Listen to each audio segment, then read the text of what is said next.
An Austin father is at home with his two young sons tonight. That's after they were kidnapped by their own mother. You might think a kidnapping would be investigated immediately, but it took 9 months before authorities took on this case, and that's how long KXAN has been following this story. Investigator Shannon Wolfson has the latest developments. Well, Stephen James last saw his children on June 20th, 2012. A judge gave him sole custody of his sons, 9-year-old Zane and 12-year-old Mateo. Their mother was only allowed supervised visits when she disappeared with the boys. It's scary, it's overwhelming, it's just really hard. For Stephen James, the road to reuniting with his sons is paved with painful emotions. Really excited at the possibility of being reunited with my sons again, but really scared too. To understand his fear, you have to know how he got here.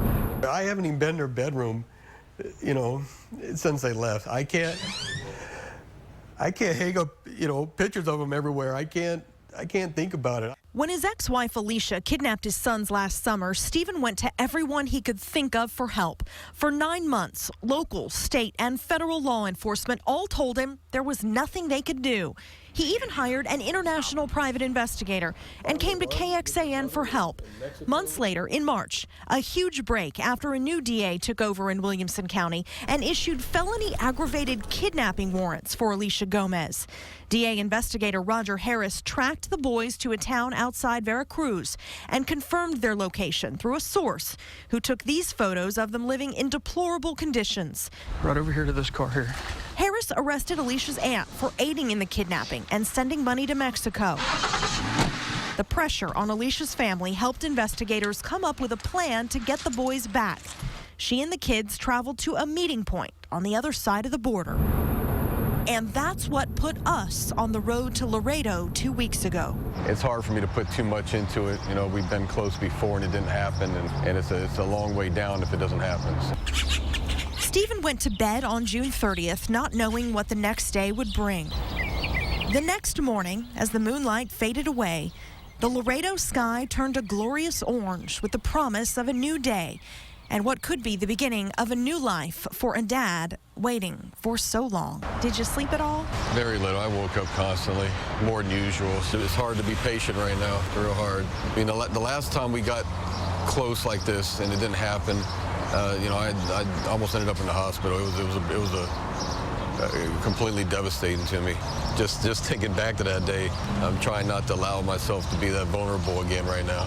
While Stephen waited, a well-planned law enforcement operation to get the boys back was going on here at the border.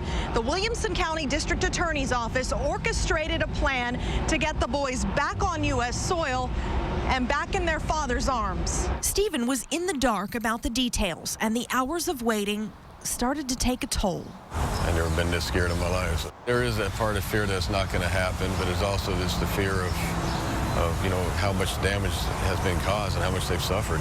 Where are they now? But then a phone call. And when will they be back? And it was finally time to share some good news with Stephen James. So I have some news for you. Okay. Your boys are on U.S. soil right now. You're trying to break me down. Where are my sons at? They're going to be here pretty soon to see you. Oh, man. It's good news. Yeah, it is. How do they look? Have you seen them yet? We hadn't seen them because back at the border, Zane and Mateo were still being processed through Immigration and Customs.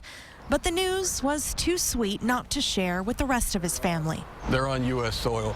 They are? Really? Yeah. Yeah. And the dad who'd fought so hard to keep it together, with Roger, finally, just let it all go.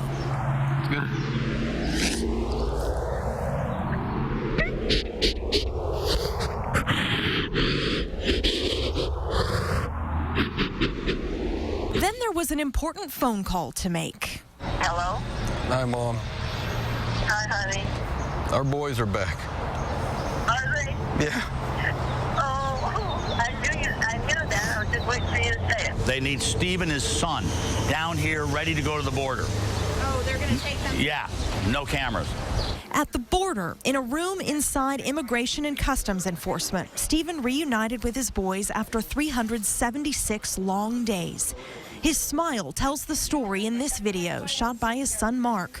The boys, dirty and thin, were fascinated by the video games Dad brought for them.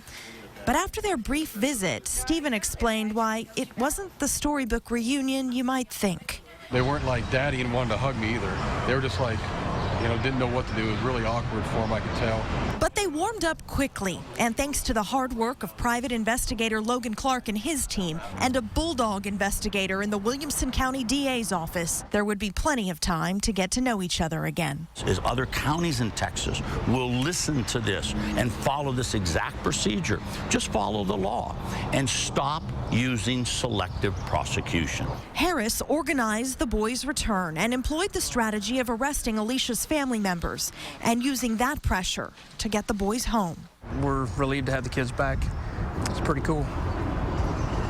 Pretty cool. Okay, now we're getting one up.